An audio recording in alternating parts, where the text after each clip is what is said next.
Hi everybody. Did you know? Hi everybody. Did you know that EVREC needs 4 billion, 15 million liters of water per year for their project in Central? Unbelievable. Welcome to Flash Fridays. This is a 15-minute update on information that you need to know about what's happening here in Newfoundland and Labrador. This morning we're going to focus on EVREC. But before I get to EVREC, there are just some housekeeping items that I would like to mention here this morning. Thank you, though, first of all and foremost, for everything that you've done for Newfoundland and Labrador in the fight to protect our province from the land grab, the tax grab. We see what's happening, and we know this is about a lot more than turbines. And so a huge thank you to each and every one of you who has had the energy and the dedication to take this on. And if you haven't had the energy, that's okay, because we're going to address that too, and we're going to do everything we can to help you. We've recruited some help. Lita Mae Badass Button, who is a boxer and a trainer. She's located just outside of St. John's. She fought for years in the boxing world and came down from Ontario. So Lita Mae Badass Button, she's going to be doing a live with me very soon. We're going to talk about your energy. We're going to talk about how it feels to be stressed out, because at the end of the day, we need to bring out the warrior in each and every single one of you. We know what's happening here in Newfoundland and Labrador. We know that it's big. We know that we're taking on a giant, but how do you eat an elephant? A wise man once said to me, how do you eat an elephant? And you eat it one mouthful at a time. So we can win against these horrible wind to energy mega projects, wind to hydrogen mega projects. And we can stop these projects as long as we continue to have the stamina to fight and the dedication. What's happening is really wrong. And even for the people, it's just too much destruction. The projects are too big for our province. It's way too much destruction. The projects are so big, it's putting our water resources at risk. There's no cumulative study being done on how this is going to work for to have multiple projects happening at the same time. Again, one project located in Central needs 4 billion, 15 million liters of water per year. And I'm going to talk more about EVREC now in a minute, because they are the company that has hired Andrew Parsons to be their lobbyist to try to secure federal funding for them. But before I get to that, again, I'm just thanking everybody, having the dedication. Know that we are, those that see the truth now, it's really important that you step up and you take action. You have to awake that warrior within you. And Lita Mae Badass Button is going to help us do that. Thanks to everybody who's continuing to invite people to our Facebook group. We're over 9,500 members now, and just know that these numbers are important. So if you've invited people to the group and they haven't joined yet, maybe it's time to just do some follow-ups and let them know, what's happening in our province is really serious. And it could mean the end of our way of life as we love and enjoy our crown lands, our fresh drinking water. We have a lot of luxuries here in our province. And the financial deals, of course, as you know, they're just horrible for these projects. So please continue to add to our Facebook numbers. And for those of you that enjoy a more interactive live, on Sunday evenings at 8 o'clock, I go on my own Facebook profile, and I do a longer live. It's about 30-45 minutes, and people are welcome to ask questions. I'll do my best to answer. You can ask questions here too, but during the live on Sundays, there's a lot more interaction. So if you enjoy that, you enjoy brainstorming together, bouncing ideas off together, then hopefully you'll join us Sunday evenings at 8 o'clock. You just want to click my profile picture to join us for that. I got some really important dates here, and then we're going to jump right into important information about EVREC, right from the EIS. People want you to believe that they still try to discredit us and say that we're spreading misinformation, but we include the references So they can't be making this stuff up, right? It's just about deflection, but we have the references there, and we encourage each and every one of you to go and do your own research. It's all available online now. The EIS is available for public feedback. So some important dates for people to know, especially if you're concerned about this project that seems to be pushing ahead in Central, is that June 4th, well, there's a 3-day conference happening in St. John's. In the past, we have been successful in having protesters attend all 3 days of this conference. We were there for 2 years in a row now. Unfortunately, I can't be there this year because I have to go back to St. John's later this month, later in June for court. I'd love to spend the whole month in there, but I have obligations. Trust me, there's nothing more than I'd rather be is outside that Energy NL conference. You'll have a chance to speak to politicians. Tony Wakeham's going to be there. Lloyd Parrott, the federal minister of finance, is going to be there. So anybody that wants to push back against government and these big these energy projects, it's really important for you to consider going to this conference and be outside as a concerned citizen. If you want any suggestions on how to approach that, just let me know. But that's June 4th is when Ravi Sud is going to be there. It's 3 days, but June 4th, one day, get people together from Central, attend this go there when Ravi Sud is going to be there on June 4th, and print off a letter and just make sure it gets inside, pass it out to everybody, and let them know that you do not agree with EVREC. And it's a horrible project. I'm going to show you some maps there, and we're going to get right to it. The feedback for this for the EIS is June 19th. Feedback is due. So first of all, I invite you into my studio so that everybody can read the documents that I'm holding up. So I'm just going to hold this up right away, and we're going to get right into what's going on in Central. Now, this is all taken from online, and so this is they're proposing to construct and operate a 3.5 gigawatt onshore wind energy project with 3 wind farms, up to 530 turbines in the central Newfoundland area.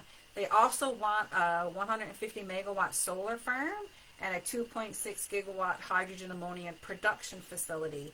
So this is the information that you'll find online. We've got the deadlines there. Like, we have to have our feedback in by June 19th, and then the government will be making their decision June 28th.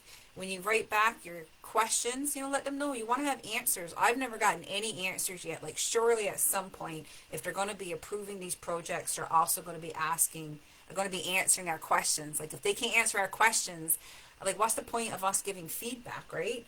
So it's open for comments. The email, we'll post a link to the EVREC EIS in the comments when I get off the live here now. So in case you're wondering where the location is, this is a map that's taken directly off of the website, the EVREC website, and you'll notice that they don't have the Avalon. I thought that was really interesting that they left out the Avalon Peninsula, but they're talking about how the map is, they're focused on Botwood. But I'm going to show you, Botwood is where the solar plant and hydrogen facility is going to be, the hydrogen plant. But these are this is a map of the turbines and what's going to be happening when it comes to the entire central region. So if you or anybody that you love live in this area, it's really important that you let them know that, they could be living within 1 kilometer of these huge wind turbines. So sorry if I don't quite have the map up where you need it to see, but these maps are all available online in the EIS, and I really encourage you to, and we have them all up on the Protect NL Facebook group. So just look at where all of those turbines are going. And when we brought this map to the Energy NL conference, showing them all the turbines and how all the turbines are just smushed together there, people who knew about wind energy knew that this was just inappropriate and it wasn't safe. Turbines need to be a certain distance away so that the ground can absorb the vibrations, the infrasound, and people that knew about wind turbines took one look at the map where the turbines are proposed, and they knew that that was going to be unsafe. They just could, the mouths were dropping open. And when we ask, and investors do come out and talk to you when you're outside of this Energy NL conference. So it's really important that you, because if you can stop these investors from moving forward and investing into companies, it's another way for you to stop these projects. These projects will not survive without investments or tax subsidies. And that's why they've also hired Andrew Parsons to be their lobbyist up in from the federal government. So we're really concerned that Central is going to be the company. We know Pattern Energy is going to be moving ahead, or we feel they'll be moving ahead because they're on private property, and they've really dotted their I's and crossed their T's. But EVREC, I mean, the fact that they're even still in the running, when the investors came in and spoke to us outside the Energy NL conference, I asked them, where does EVREC fall in all of these, are they at the top, are they at the bottom, where do they fall to? And they told me beyond doubt that they're in the bottom. So why are they even on the table to be considered doing any sort of work with? So you might be wondering how many turbines are they, do they want here? How big are these turbines? Because we know that World Energy GH2 started off with 600-foot turbines and it went to 656-foot turbines. We remember how there was other turbines, 738 feet tall. Our government has no legislation in place, so there's no way that we can even restrict the size of these turbines, and they're just getting bigger. They're over 800 feet tall throughout the world, and they try to claim that the larger these turbines are, the more energy that can be produced. But look, the 530 wind turbines that are being smushed together in Central, they are 741 feet tall. Why are they only 1 kilometer or less from people's homes in Central? It just doesn't make sense to me. I don't care that the industry standard is out there and they allow other turbines around the world 1 kilometer or less. These are some of the biggest turbines in the world. So why are they letting them so close? And I think these are the biggest now on the island is going to be these proposed by EVREC, 530 wind turbines at 740 feet tall. I mean, come on. Again, where is the concern for people's health? What is in place to protect the water? And never mind that this region, the people have gotten very vocal. Now, the only thing that they're not doing is they got to start getting some stuff in writing. The action needs to be taken off of Facebook. I should say there needs to be action in addition to Facebook. You just can't be on Facebook complaining. While Facebook is a fantastic tool in a lot of ways, if you live in or around Central or you're anybody on the island that is concerned about this project, you strongly need to consider what your action is going to be in addition to your discussions on Facebook, in addition to sharing information on Facebook. Are you going to write a letter to the minister? Are you going to go visit your MHA's office? What about the town council? The town of Botwood mayor is pushing forward and saying that her community is in favor of this project. And for as long as people are only going to be discussing this on Facebook, you're not going to be taken seriously.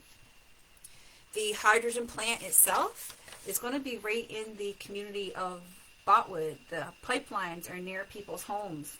The hydrogen plant requires 12 hectares of land, and so there's more information about the hydrogen plant itself and in the EIS, and we strongly encourage people to visit it. You can see up in the corner there is the section.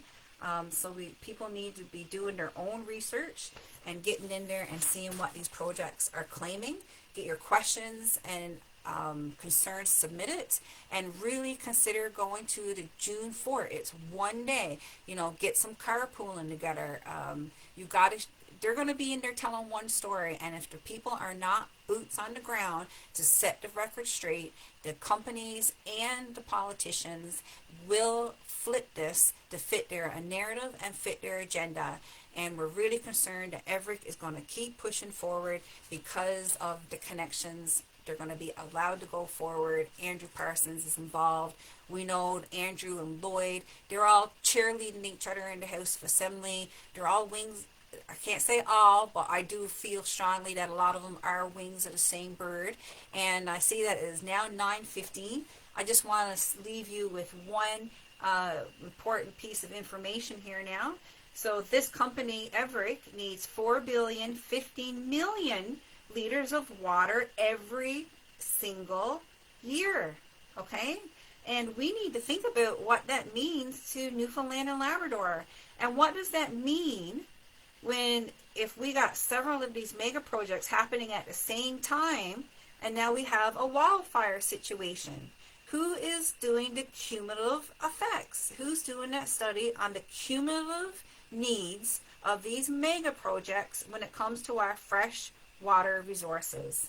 It's just absolutely incredible. And if the people were not here pushing back, then I can guarantee you, these projects all of them would be going through, and it'd be no problems at all, because we've seen many groups were created, many groups have gone silent, and it is the people that have the stamina and the ability to see what's really happening, how big this is. Please, I'm asking you, Newfoundland and Labrador needs you to take action.